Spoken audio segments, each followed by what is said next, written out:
Bonjour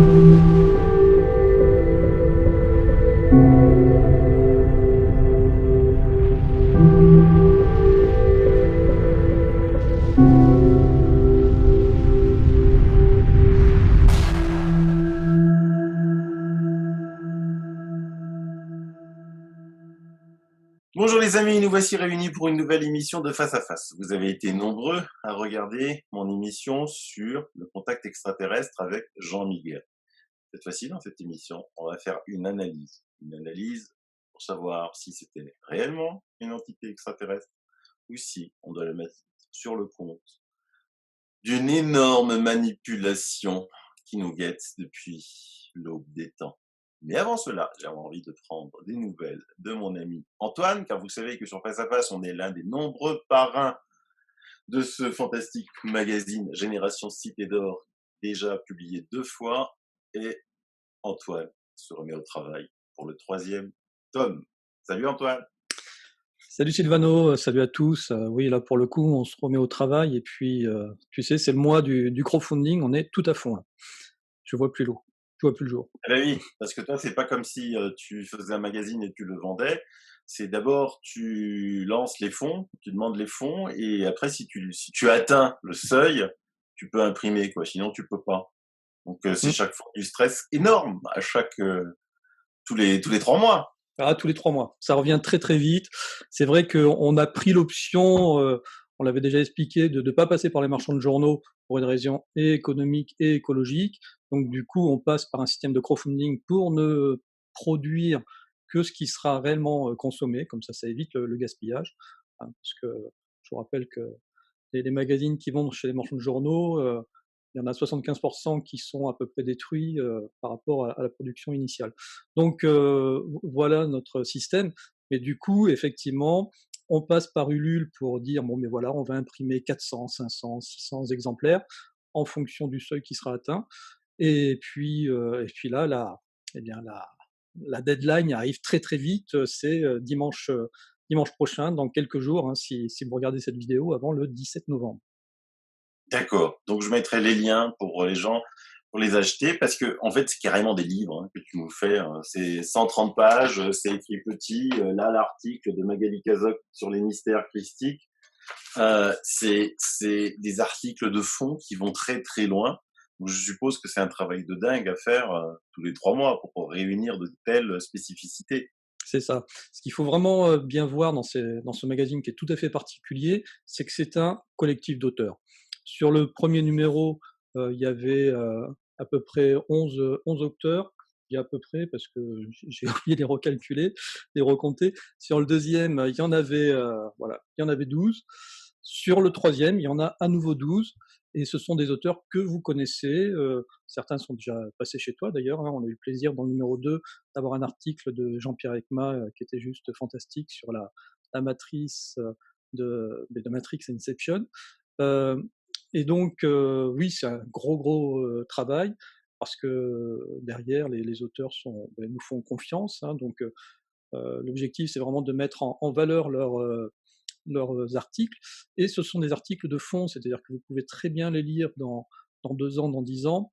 Il n'y a pas de raison que l'article soit passé, parce qu'on est vraiment sur des sujets qui vont, comme ce sont des spécialistes qui écrivent, donc qui vont au fond du sujet. Oui, et je confirme, hein, c'est vraiment des articles de fond qui vont très très loin et que c'est pas des choses qu'on va trouver un peu partout parce que on a des auteurs fameux comme Magali et Pascal Cazotte, tu as des articles assez stupéfiants de Guy Williams, Survivre au nouvel ordre mondial, j'ai adoré. Et donc, bravo pour le travail que tu fais, parce que c'est des petits livres, hein, comme le format il est grand, 130 pages, si on le coupe, là, ça fait un petit livre de 250 pages. Faire ça tous les 3 mois, bravo, chapeau. Je suis très fier d'être un des parrains de ce magazine. Et là, je ne montre pas encore le format livre que tu as, parce que je les range maintenant directement dans la bibliothèque. Ils sont très beaux. Bon, ça, c'est le format pour collectionneurs. Si vous savez, le principe des crowdfunding, c'est qu'il y a des contreparties. Donc, le magazine est à 10 €. Il est au format PDF à 5 €, et puis il y a d'autres contreparties. dans lesquels on s'est associé avec Shop Artefact afin de vous proposer des goodies, un peu à la Pif Gadget, pour les plus anciens, ils connaîtront. Et aussi, on a le format collectionneur, hein, qui est le format beau livre, qui coûte un peu cher, certes, mais voilà, on est vraiment dans du pur collector. On en tire très très peu d'exemplaires, ils sont numérotés, signés. Et voilà, ça c'est pour vraiment les aficionados des, des versions collector. Voilà. Mais ce qu'il faut vraiment retenir, c'est que voilà, il y a au moins une version PDF, et ça c'est important parce qu'une fois que la version papier imprimée est épuisée, on ne fait pas de réédition, et donc après elle est disponible sur le site générationcitador.com en PDF. Donc, par exemple, le numéro 1, eh bien, il a eu un grand succès, c'est parti en 3 mois, donc il est épuisé. Voilà, maintenant vous ne l'aurez plus qu'en format PDF. Voilà. Moi, je mets le mien sur eBay à 2 500 euros, pour ceux que ça intéresse.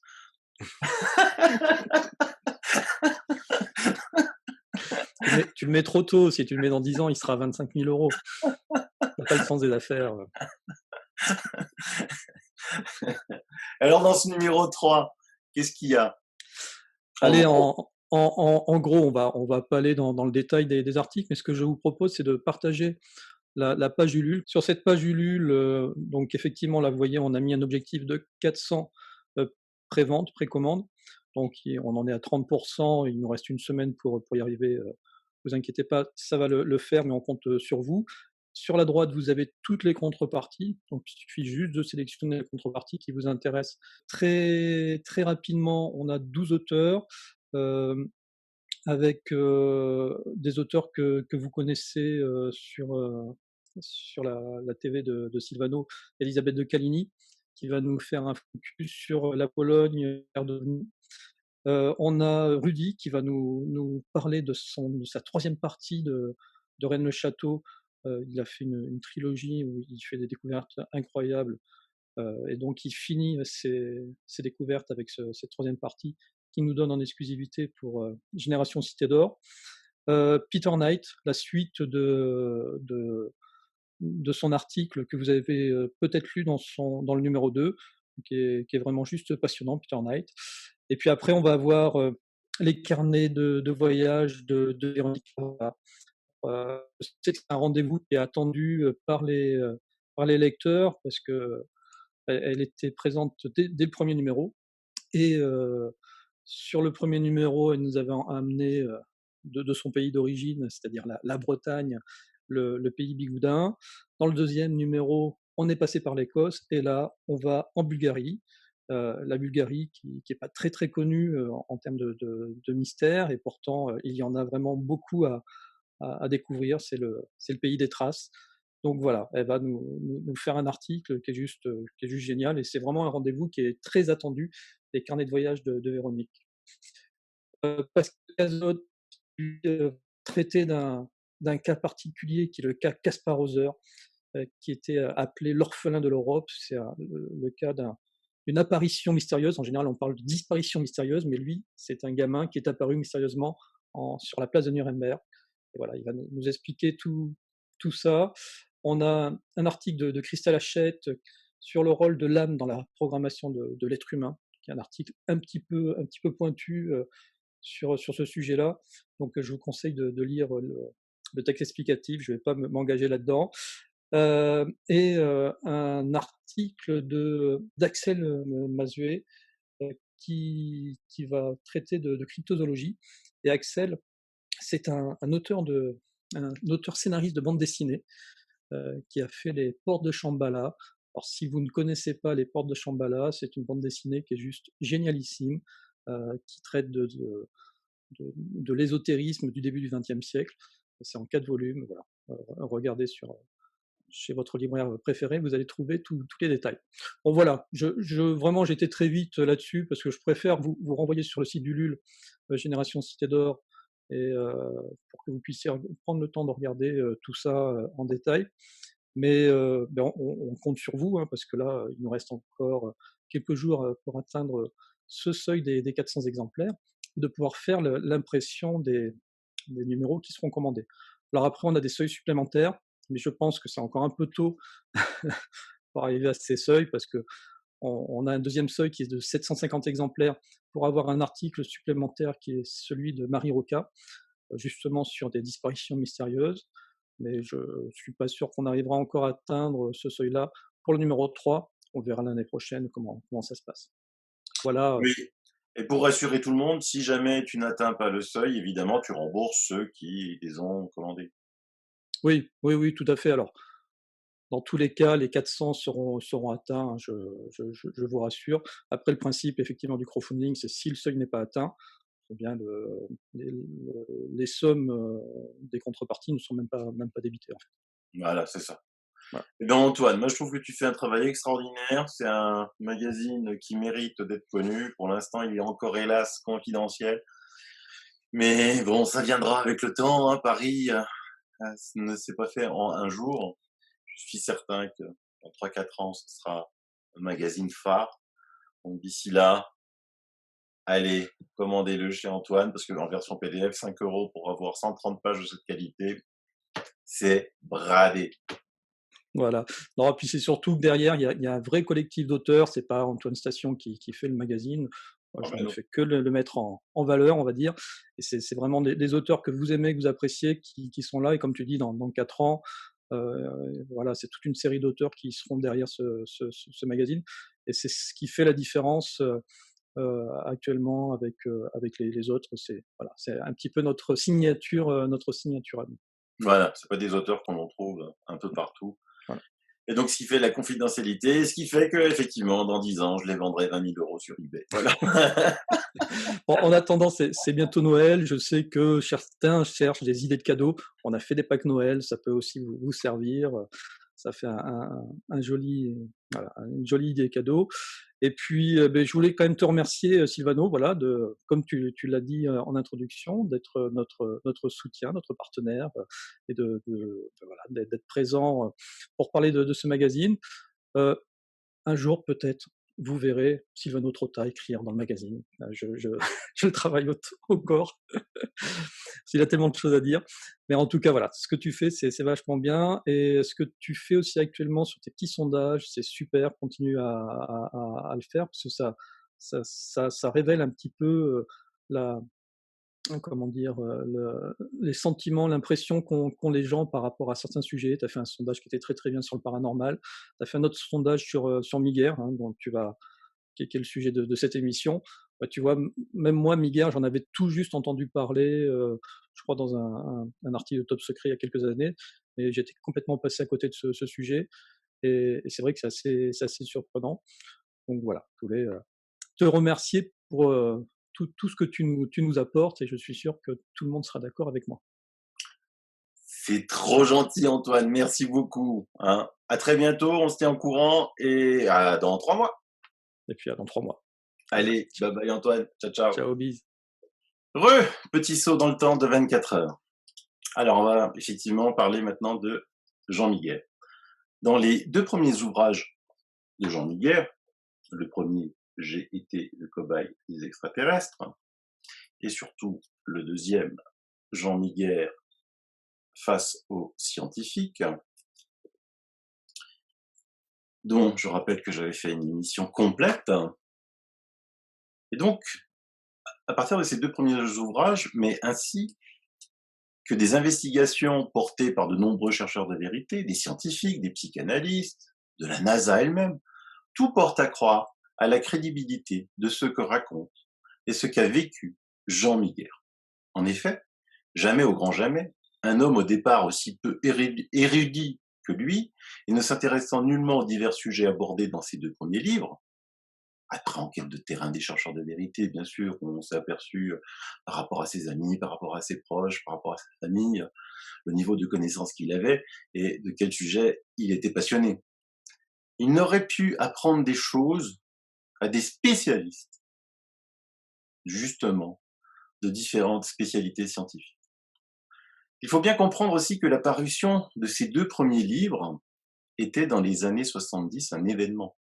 Le tirage était sans commune mesure avec ce que aujourd'hui représentent ceux des livres qui sont consacrés à l'ufologie.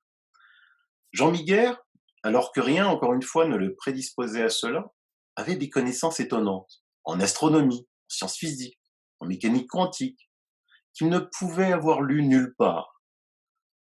Je rappelle encore qu'il a été reçu par de nombreux scientifiques en annonçant des découvertes qui ont été faites bien plus tard. Donc je vous invite vraiment à revoir ou à revoir ma première émission consacrée à cela, car je n'ai pas envie de répéter et lasser ceux qui s'en souviennent parfaitement. Je vous rappelle juste que l'entité extraterrestre dénommée Straub annonçait un contact massif pour l'année 1987, comme les humites de la fameuse planète Oumo l'ont fait pour juin 2019. Et c'est justement cela qui est intéressant à analyser, car comme je le dis souvent, la majorité des personnes préfèrent écouter une nouvelle histoire plutôt que d'étudier les anciennes. Eh bien moi pas. Je préfère étudier les anciennes pour comprendre les nouvelles. Or, en 1987, soit 8 ans après la sortie de son second livre, Jean Miguer sort un dernier ouvrage 9 ans avant la fameuse date 1996, année supposée de l'arrivée massive des extraterrestres. Et là, ce livre n'a strictement plus rien à voir dans sa structure par rapport aux 2 premiers. Jean Miguer, sans s'en rendre compte, je pense, tombe dans un New Age assez classique. Nous allons donc étudier cela, car en 2019, je ne compte plus le nombre de contactés qui annoncent pour les années qui viennent un nouveau contact avec des extraterrestres. Vous allez comprendre qu'une énorme manipulation se cache derrière tout cela et qu'au final, même si les contactés racontent la vérité, ils ne s'aperçoivent pas qu'ils sont tous manipulés par une force à l'œuvre sur cette planète depuis la nuit des temps. La première et énorme surprise de ce 3e livre de Miguer est la préface. Elle est en effet signée par son éminence, Monseigneur Frank William Schaffner, archevêque, conférencier, exorciste, théologien et archevêque primat de l'Église catholique gallicane de France. Monseigneur Schaffner est un spécialiste reconnu des religions comparées des écoles ésotériques, ordres initiatiques et des sciences métaphysiques. Que dit-il? En préambule, il parle de 3 grandes peurs à venir. La menace nucléaire, ultra classique, mais souvenons-nous qu'à l'époque, outre la guerre froide, il y a eu Tchernobyl. La montée des périls de toute nature, ça fait des années qu'on l'entend. 3, la peur à venir de l'an 2000. Eh oui, certes, vous l'avez peut-être oublié, mais combien de soi-disant prédicateurs fort écoutés à l'époque, et certains encore maintenant, comme plus tard ce fut le cas pour le fameux 21 décembre 2012, annonçant la fin du monde. À partir de ces 3 grandes peurs, il se justifiait, Monseigneur Schaffner, de s'intéresser aux prédictions des extraterrestres de Miguer qui annonçaient leur arrivée pour l'année 1985. Avec comme surprise, en citant l'exemple troublant dans la Genèse de la Bible, il dit dans la Genèse, on exprime bien la présence des initiateurs primordiaux écrits en grand, des planètes humanoïdes. Ah, ça c'est incroyable. Mais il dit encore plus fort, page 15, je vous lis. Je ne vais pas recopier, évidemment.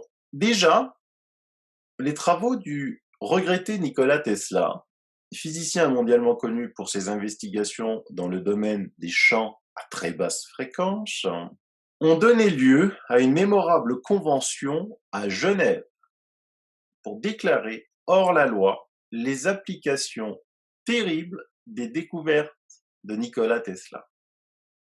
Le lecteur sera assurément impressionné de savoir que l'ébauche de traités présentés à la conférence de Genève d'août 1975 sur le désarmement international par les délégués des États-Unis d'Amérique et de l'URSS contenait, tenez-vous bien, l'interdiction de 19 catastrophes climatiques artificielles. On y comptait plus particulièrement le déclenchement d'avalanches et de glissements de terrain, l'éveil des volcans, le déclenchement de tremblements de terre et de raz-de-marée, le contrôle de la foudre, le guidage des ouragans ou des cyclones sur des cibles stratégiques. Entre parenthèses, l'Australie devait se demander si le comportement inhabituel du cyclone Tracy à Darwin était lié à une guerre psychologique. La fonte des calottes glaciaires pour inonder les États côtiers avoisinants, le changement de direction des rivières, la production de brouillard, de grêle et de pluie, la destruction délibérée de parties de la couche d'ozone terrestre. Alors, si un cerveau humain a été capable de mettre au point toutes ces terrifiantes possibilités, imaginons un instant ce que des cerveaux appartenant à une race très en avance sur nos conceptions les plus modernes pourraient concevoir. C'est étonnant, n'est-ce pas? Alors que maintenant, en 2019, si on dit la même chose que Monseigneur Schaeffner, on est traité de conspirationniste, de bas étage en plus. Alors que ça, ces sujets-là ont été traités à Genève en août 1975. Comme je le dis souvent, mes détracteurs ont juste oublié de lire l'histoire. Et on oublie toujours d'étudier le passé. Et hélas, dans tous les domaines. Mais intéressons-nous un peu de plus près à Monseigneur Schaeffner. On va s'y intéresser par les livres qu'il a écrits. On s'aperçoit que c'est un très grand exorciste, ayant écrit des livres très intéressants, comme ici.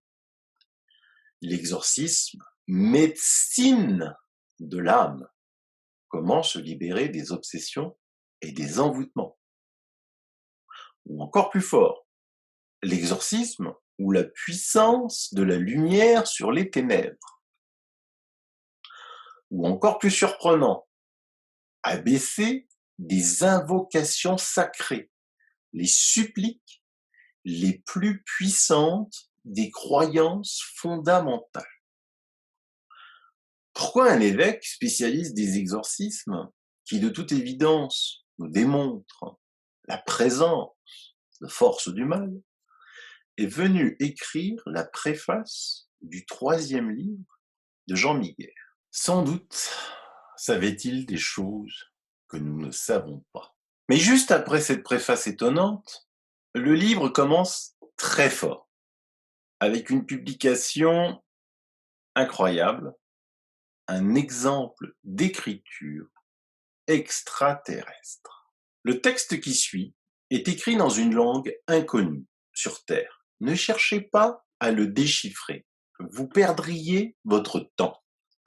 Il n'est pas publié à l'intention des lecteurs, mais à celle de 2 êtres se trouvant quelque part sur ce globe terrestre. La lecture éventuelle de ce message permettra de nous retrouver très vite. Bien que certains signes de ce texte ressemblent à l'écriture des époques sumérienne, babylonienne, égypto-pharaonique, hébraïque ou arabe, ils n'ont rien de commun avec elles, sinon l'inspiration que celles-ci ont pu en tirer des gardiens du ciel pour établir les bases de leur écriture respective. Cependant, le procédé de lecture du texte qui suit, n'étant pas classiquement alphabétique mais spécifiquement vibrationnel, Même une parfaite connaissance de ces langues antiques n'en permettrait pas le déchiffrage. Aucun ordinateur sur cette planète, aussi puissant soit-il, ne pourra déchiffrer ce texte à moins d'avoir dans sa mémoire le code exact de ces signes avec les vibrations correspondantes. Très important ce dernier point concernant les vibrations.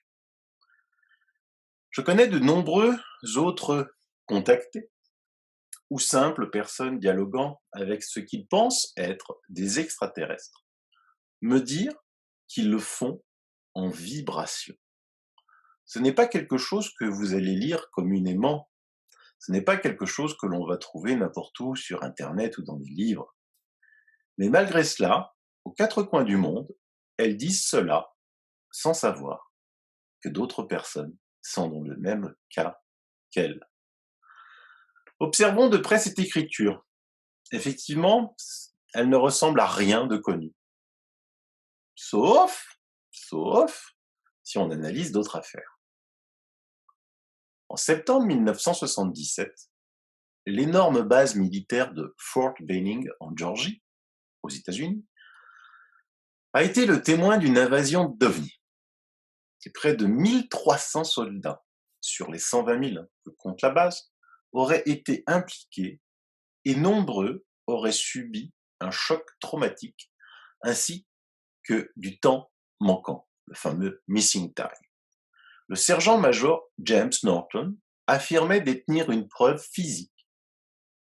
Une pièce en métal, disait-il, recueillie sur le site après l'événement. Bien entendu, aucune preuve n'est jamais venue affirmer les dires de ce sergent.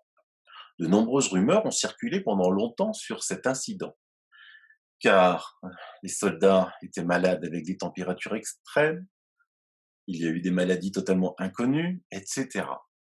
Le sergent racontait donc qu'il possédait une pièce de métal avec des inscriptions dessus, métal qui ne pouvait ni fondre, ni être coupé. Toute cette affaire est tombée progressivement aux oubliettes. Le sergent est mort, apparemment tué, et la personne qui a vidé sa maison aurait trouvé un objet curieux qu'il a donné à sa petite amie, une certaine Stephanie Fuller, qu'il a remis au chercheur de vérité Paul Dale Roberts. On va regarder des photos de cette trouvaille. Les analogies avec l'écriture de Niger sont assez frappantes, même s'il y a beaucoup plus de petits points associés aux lettres chez Niger. Nous aurions donc deux exemples d'écriture soi-disant extraterrestre. Mais nous avons aussi un évêque exorciste. Se pourrait-il, vu qu'il libère des esprits possédés par des démons, que ces derniers aient aussi laissé une trace d'écriture? Eh bien oui. Il y a plus de 300 ans, au couvent de Palma di Montechiaro, en Sicile, une religieuse nommée Sœur Maria prétendait avoir été possédée par le diable. Sœur Maria s'était réveillée un matin de 1676, couverte d'encre, après avoir passé la nuit à écrire des lettres. Maria, qui était au couvent depuis l'âge de 15 ans, aurait crié et se serait évanouie en écrivant des notes. Selon elle, c'était le diable en personne qui lui aurait dicté. Elle a affirmé que cette possession faisait partie du plan de Lucifer pour la retourner contre Dieu et la convaincre de servir le mal. L'écriture comportait un mélange étrange de lettres d'alphabet archaïque et personne n'était capable de déchiffrer les messages. Aujourd'hui, grâce aux chercheurs du centre scientifique de Lundum en Italie, une partie a finalement été décodée. Mais cette réussite a été possible grâce à un logiciel découvert sur le dark web. Nous avons entendu parler de ce logiciel qui, selon nous, est utilisé par les services de renseignement pour déchiffrer des codes, a déclaré Daniel Abate, directeur du centre au magazine Times. Nous avons paramétré ce logiciel avec du grec ancien, de l'arabe, de l'alphabet runique et du latin pour déchiffrer une partie de cette lettre, et ce qu'elle nous montre est vraiment démoniaque. On dit que la lettre décrit Dieu, Jésus et le Saint-Esprit comme des poids morts et déclare: Dieu pense qu'il peut libérer les mortels, mais ce système ne fonctionne pour personne. Ces notes vont même jusqu'à prétendre que Dieu a été inventé par l'homme. Il y a aussi une référence faite dans l'écriture au fleuve Styx, qui dans la mythologie grecque séparait le monde des vivants du monde souterrain. Elles nous disent, peut-être, maintenant, que Styx est une réalité. Alors bien sûr, ceux qui pensent que les exorcismes ne se voient qu'au cinéma, qu'ils se trompent. Le Vatican forme des prêtres exorcistes tous les ans, même s'il en manque. Observer une séance d'exorcisme en vrai est quelque chose de bien plus stupéfiant que de regarder un film. N'oubliez jamais que la bibliothèque secrète du Vatican, interdite même aux chercheurs, décèle des savoirs anciens totalement inconnus de nos jours, et que Monseigneur Schaffner, ayant signé la préface du livre de Jean Miguer, de bien connaître. Pourquoi je vous parle de ça?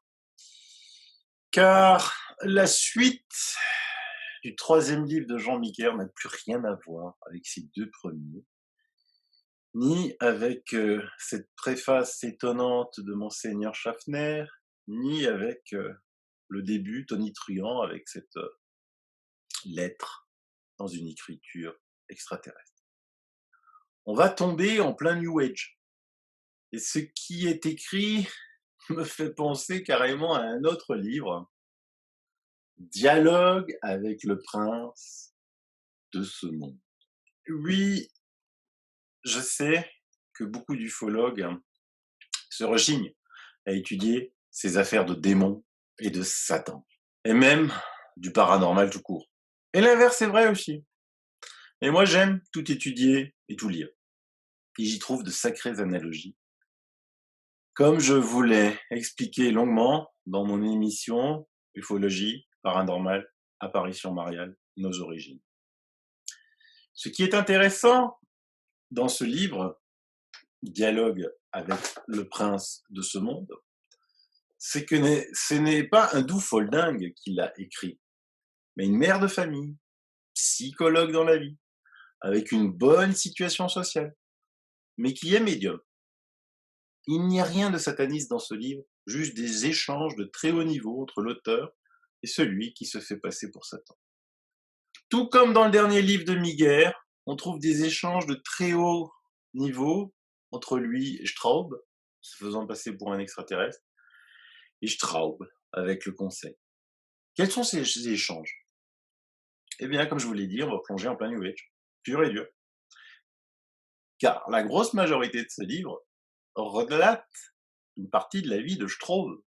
On y parle non plus comme c'est à la mode en 2019 de confédération intergalactique, mais de confédération interstellaire. La présentation est la même, rien ne change. On y parle de veilleurs cosmiques, de grands ordonnateurs, bien évidemment vêtus de longs capes blancs, et les raisons restent les mêmes.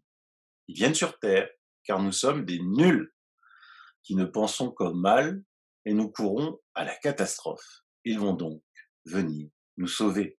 Sauf que, ce qui est intéressant ici, c'est qu'ils vont venir nous sauver en 1996.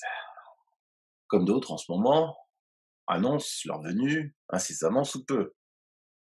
Quand certains en auront assez de croire en l'arrivée de sauveurs et se sauveront eux-mêmes, on ira bien mieux. Ce livre donc consacre une grande partie à une réunion au sommet de la Confédération interstellaire, au sujet de la Terre bien sûr. La Terre au banc des accusés. Ah, combien de fois n'ai-je pas lu cela? Il faut étendre la page 72 pour lire quelque chose de sensé. Que c'est eux qui sont intervenus génétiquement pour améliorer notre race, et c'est eux qui sont derrière les événements de Fatima. Intéressant, non? Car beaucoup d'autres le revendiquent aussi. Mais tout aussi puissante qu'ils le disent, cette confédération interstellaire a aussi des ennemis, dénommés les Oxors, qui sont des entités sombres, la force des ténèbres, Dixit. Cela ressemble à de la religion, la lutte de la lumière contre l'obscurité. On y retourne. La lumière dans l'ouvrage est appelée la force. Alors bien évidemment, comme dans beaucoup de récits de contactés, des évidences sont écrites qui nous font dire, une fois lues ou entendues, ah bah oui. Comme par exemple, je vous lis, le terrien, à l'exception de ses ressortissants d'Afrique noire et de quelques rares autres peuples dont l'évolution technologique n'a pas encore atteint son comble, a perdu depuis bien longtemps tout contact avec la nature. Il a rompu l'harmonie sans laquelle il ne pourra survivre, car la nature reprendra obligatoirement ses droits.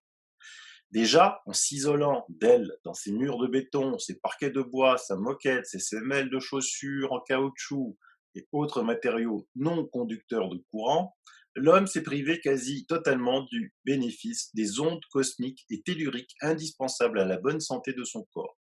Il s'est livré, pieds et poings liés, à l'assaut d'innombrables maladies, beaucoup moins rencontrées par ceux qui ont su demeurer en harmonie avec la force. Ça, c'est pas mal. Écrit en 87, c'est pas mal du tout. Il y a aussi des petites pépites qui sont des indications précieuses. N'oubliez jamais que pour qu'une histoire soit crédible, il faut toujours des parts de vérité. Lisons un autre extrait un peu plus loin. Le cerveau, élément moteur de la matière, ne peut jamais être utilisé entièrement par la seule volonté de l'être matériel. Chez le terrien, il n'est utilisé dans le meilleur des cas qu'à 10% de sa capacité. La partie inutilisée, soit donc 90%, représente le subtil, appelé subconscient.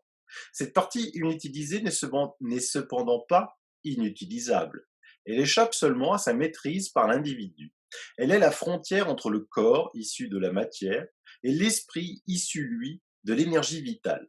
C'est aussi la frontière entre le conscient, régi par l'intellect, et le subconscient, transcendant la matière, en direction du cosmique.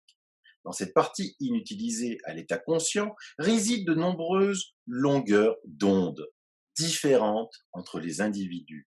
Ces longueurs d'onde spécifiques et disponibles, puisque non utilisées par la volonté, font de cette partie du cerveau une sorte de récepteur radio par excellence. Cela doit nous faire penser immédiatement à la dernière émission mise en ligne par Gérard Desforges, qui nous parle de fréquences que nous ne savons capter par notre cerveau. Et on y reviendra bien longuement sur ce sujet capital dans une autre émission avec des recherches scientifiques, mais complètement stupéfiantes. Mais encore plus fort, on va rentrer toujours en 1987 dans la pensée créatrice.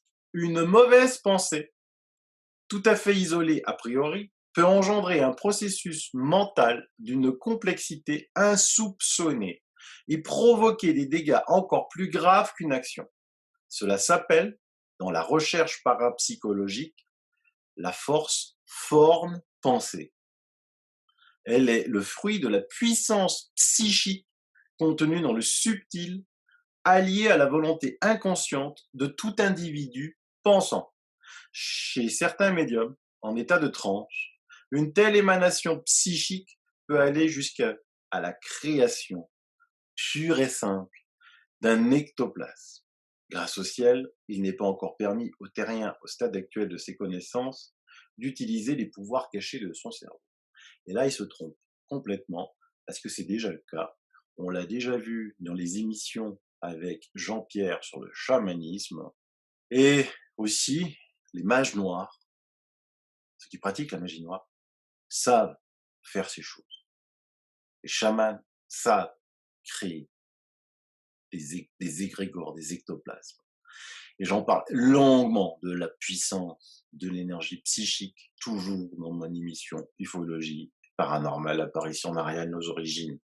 On en revient toujours au même endroit quand on étudie consciencieusement les choses. On voit que ce discours écrit en 1987 est étonnamment encore d'actualité en 2019. Comment Jean Miguel a pu rensabler de telles sommes de connaissances, lui qui ne connaissait rien. Sauf que, la fin du livre est consacrée, avant les questions-réponses des lecteurs, aux prophéties et exercices ô combien vendeurs quand on les écoute en 2019 pour les années à venir, mais moi, comme pour les prévisions des économistes pour savoir si l'économiste qui prédit quelque chose est fiable ou pas, je vais d'abord chercher sur le net ce qu'il annonçait auparavant. Et là, patatras, vous vous apercevez que tous les économistes les plus connus, les plus optimistes ou plus pessimistes, se trompent à chaque fois. Rares sont ceux qui avaient vu juste. Mais là aussi, l'humain n'a aucune mémoire, ne ressent pas le besoin de faire des recherches et se contente du présent.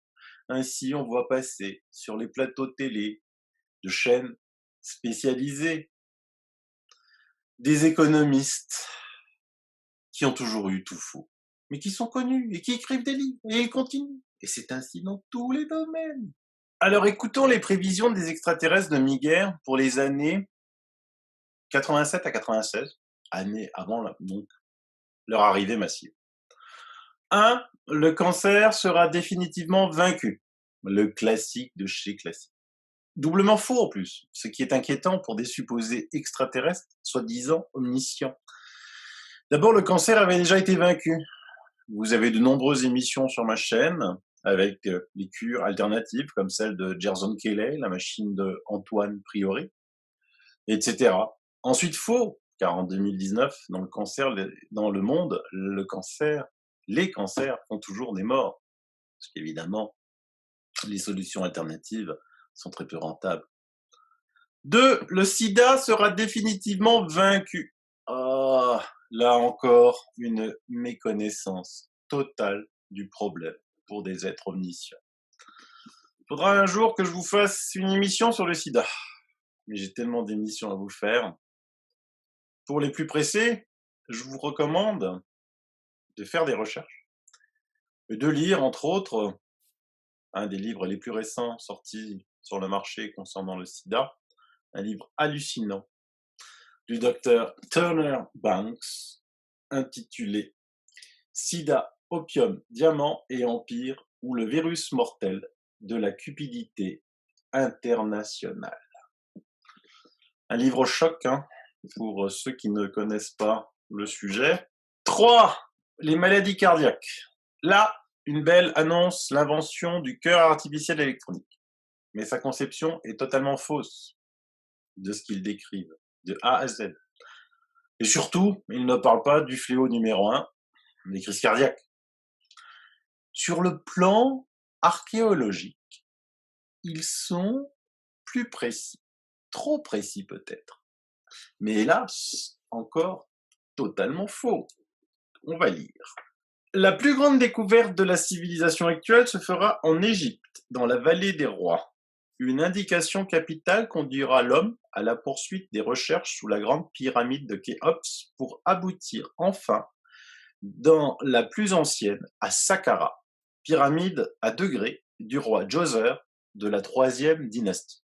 Cette découverte fondamentale apportera la preuve formelle de l'origine atlante dans ce que fut la grandeur de l'Égypte pharaonique. Les 3 éléments du puzzle constituant cette révélation sans précédent verront enfin l'accord unanime de la communauté scientifique mondiale à reconnaître la réalité de l'existence de l'Atlantide décrite par Platon. Nous sommes en 2019, toujours rien dans ce point de vue-là. Un autre élément troublant. Au plan des forces occultes, le titre c'est donc « Au plan des forces occultes, le palais présidentiel de l'Élysée à Paris tue. La maladie grave et prochaine d'un chef d'État en France démontrera combien le pouvoir est épuisant. » Alors certes, François Mitterrand est mort d'un cancer de la prostate après de longs septennats. Cancer de la prostate qui avait été tout de suite, lorsqu'il a été investi, diagnostiqué, et que son docteur personnel, le docteur Claude Gruber, lui avait dit: mon cher monsieur, mon cher président, si vous voulez vivre, il va falloir sortir de la médecine classique, et il lui avait présenté le fantastique Mirko Beljanski, lui aussi, qui avait mis au point des remèdes anti-cancer. Et donc, il a suivi pendant de longues années les traitements de Mirko Beljanski. En tant que président de la République, évidemment, il l'a placé sous protection. Euh, il est resté les 2 septennats. Il est mort ensuite à la fin de son deuxième de ce cancer. Et quelques temps après, Mirko Beljanski fut victime d'un accident. Donc, qu'est-ce qu'il dit la suite, hein? Néanmoins, la similitude de cette maladie avec celle ayant frappé d'autres chefs d'État français, soit dans l'exercice de leurs fonctions, soit peu après les avoir quittés, troublera bien des esprits, en particulier ceux de certains médecins. Là aussi, c'est totalement faux. Mais le président précédent à François Mitterrand était Valéry Giscard d'Estaing, il est toujours en vie. Celui qui a succédé à François Mitterrand était Jacques Chirac, qui est mort récemment, mais pas du tout pour les mêmes raisons. Nicolas Sarkozy va bien, François Hollande aussi. Les plus terre-à-terre évoqueront la coïncidence, tandis qu'un grand radiesthésiste, lui, donnera une toute autre version qui démontrera que la technologie la plus avancée soit-elle ne peut se passer de considérations occultes ou spirituelles.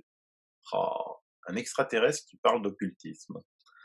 Il sera affirmé que le palais présidentiel de l'Élysée a été construit sur un terrain se trouvant dans l'axe précis de la croisée de 2 courants telluriques formant des ondes négatives qui émettent des radiations nocives.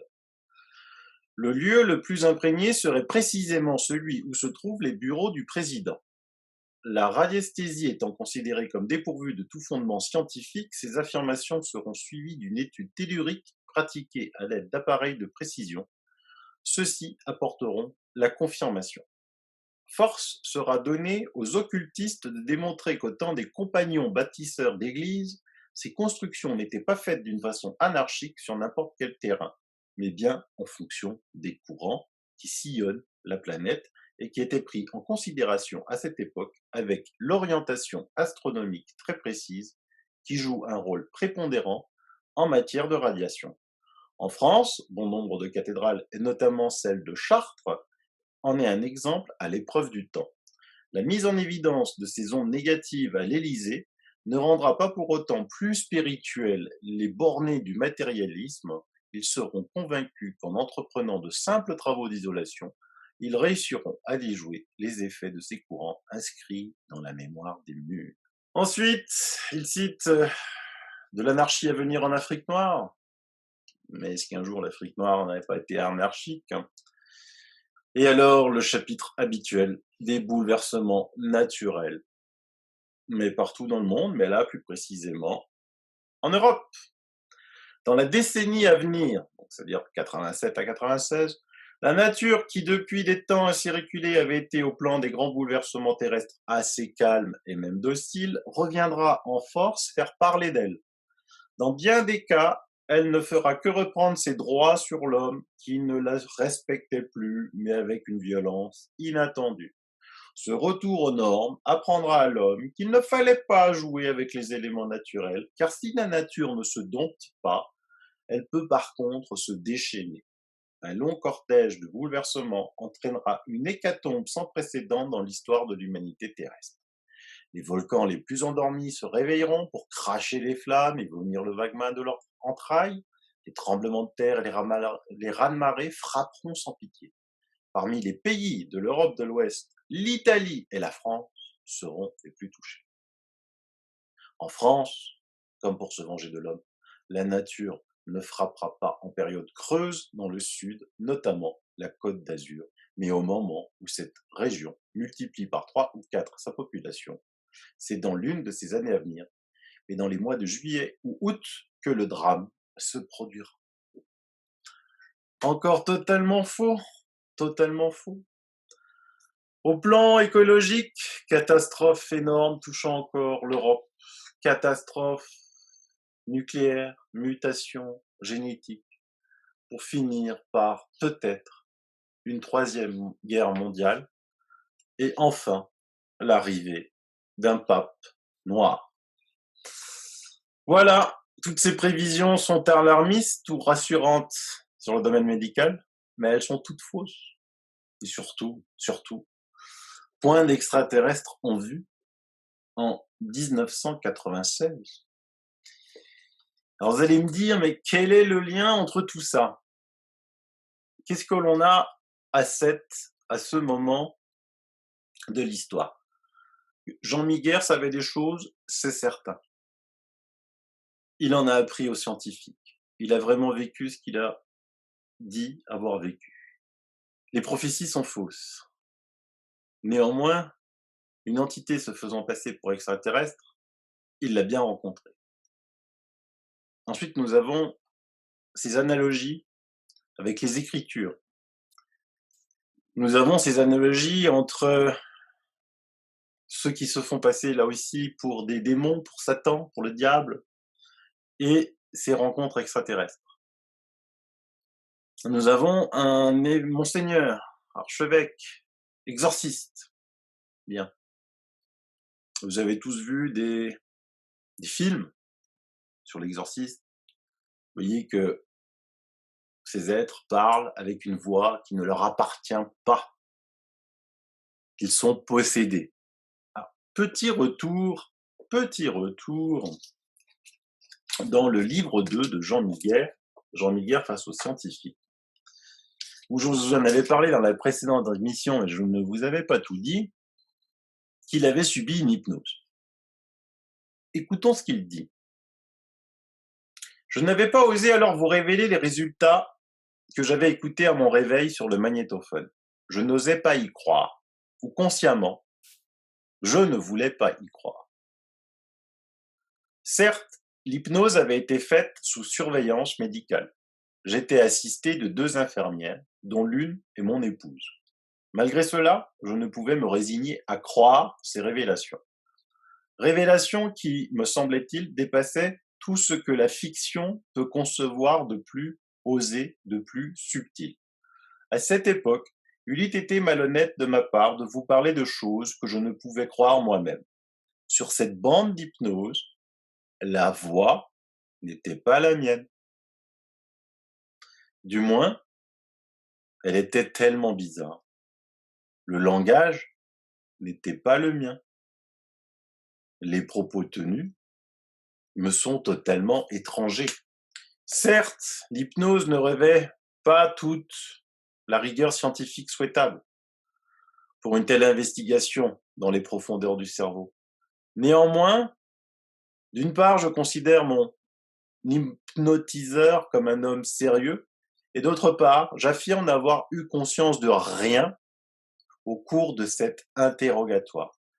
D'ailleurs, comme il se doit, l'hypnotiseur a fait sur moi des tests pour se rendre compte de mon réel sommeil.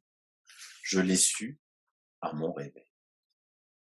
Nous avons quand même là une sérieuse analogie avec des états de possession que l'on appelle démoniaques. Que déduire de tout cela? Car c'est facile de faire le malin en 2019 sur des révélations qui devaient avoir lieu en 96. Et comme je vous le répète encore une fois, je crois 100% à l'histoire de Miguel.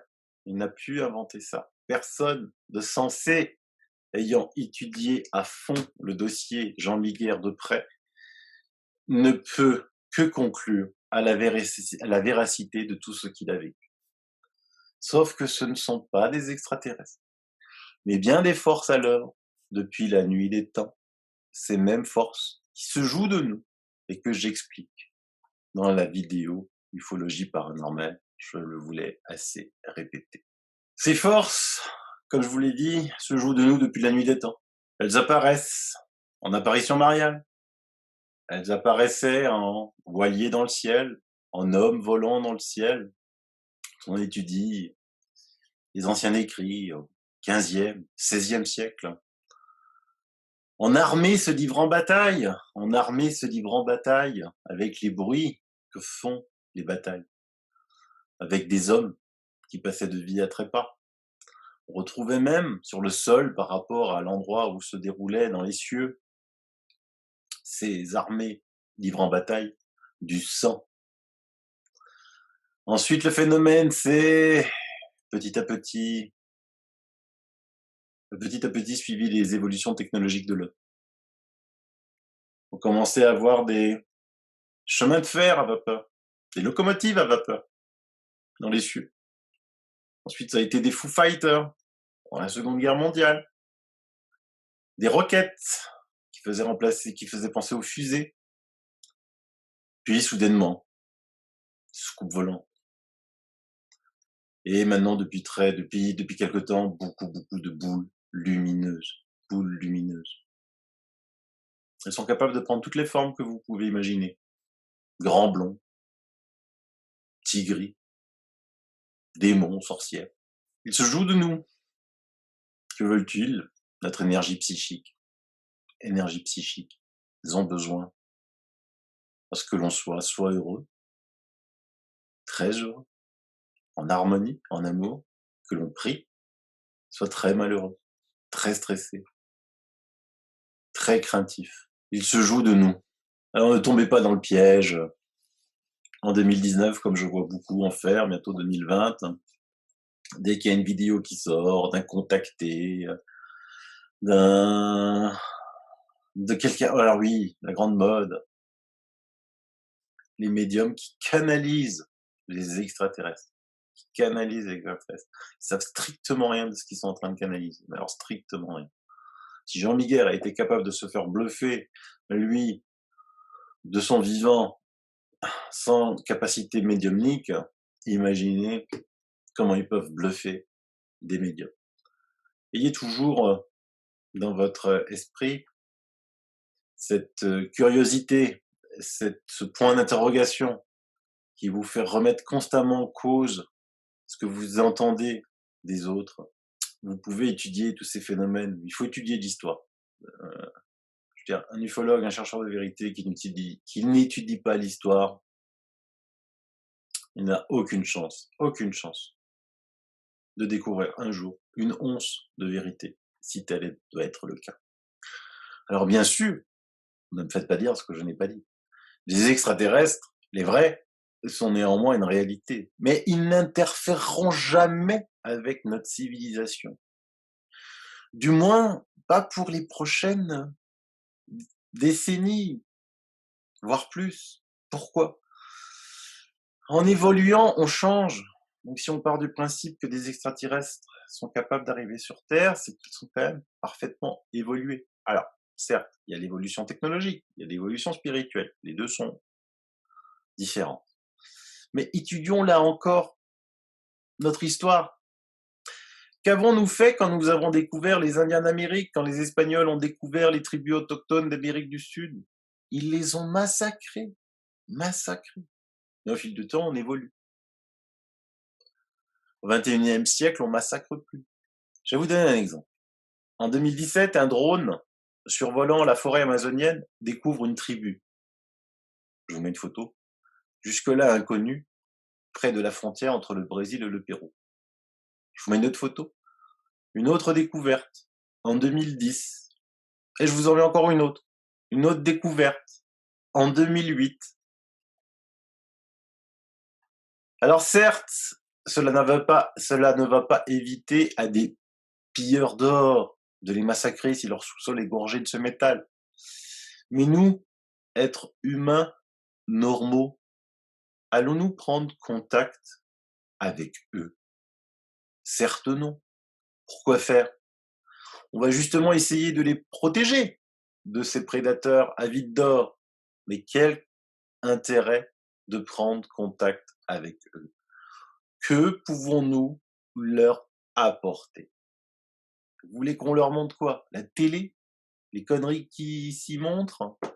Vous voulez qu'on leur montre comment on pollue la planète? Et même si on observait des coutumes bizarres chez eux, voire horribles, qui sommes-nous pour nous mêler de cela? Allons-nous intervenir? Et là, seules quelques centaines d'années d'évolution technologique nous séparent de ces peuplades. Essayez d'imaginer des millions d'années.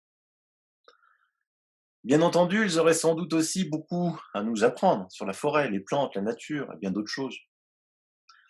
Mais cela serait à leur détriment, hélas, bien sûr, même s'ils ne le savent pas, à nous faire découvrir des remèdes extraordinaires, des plantes que l'on ne connaît pas, qui guérissent des maladies. Là, oui, l'homme se ruerait dans ces régions pour attraper ces plantes. Voilà, cette émission se termine. Je vous réserve encore quelques belles émissions d'ici la fin de l'année, quelques belles analyses. Portez-vous bien, pensez à mon petit ami Antoine, pour commander Génération Cité d'Or, pour ceux qui peuvent, 5 €, ça lui fait plaisir. Et franchement, vous allez adorer ce 3e numéro de Génération Cité d'Or. Voilà, à bientôt, bye bye, bisous.